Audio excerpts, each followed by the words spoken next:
ఇక్కడ ఉన్నా చెప్తాం. ఈరోజు రాజశేఖరు మరణము మనకు ఎంతో బాధాకరం.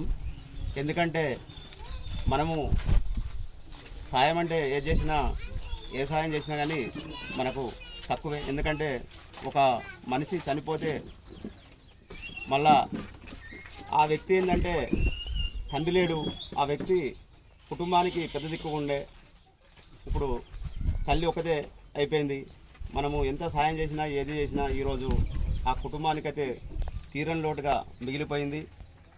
అట్లనే మనకు ఈరోజు ఆ కుటుంబానికి దాతల సహకారంతో సహకరించిన కోనేరు కోనప్ప సార్ గారికి, మరియు ఆర్ఎస్ ప్రవీణ్ కుమార్ గారికి, పాల్వాయి హరీష్ బాబు గారికి, మరియు అధికారులకు, మిత్రులకు, శ్రేయోభిలాషులకు అందరికీ కూడా మాకు సహకరించిన ప్రతి ఒక్కరికి కూడా పేరు పేరున ధన్యవాదాలు తెలుపుతూ బాధ తప్పితే వేరే లేదని చెప్పి ఈ సందర్భంగా ముగిస్తున్నాను.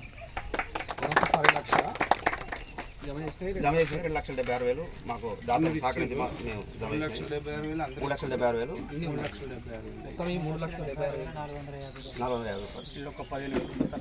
15,000 రూపాయలు లేఖలో పంపించినాము. అయితే ఒక పని చేయి, ఇక ఉంటే 15,000 పెట్టుకోయి ఇంట్లో ఉంచు. నీ పేరు లేకుండా వేసుకో. నువ్వు వస్తా తిరుపతి దగ్గర ఉంటే ఆయన ఎక్కడ ఇస్తాడు దగ్గర అడ్డు కూడా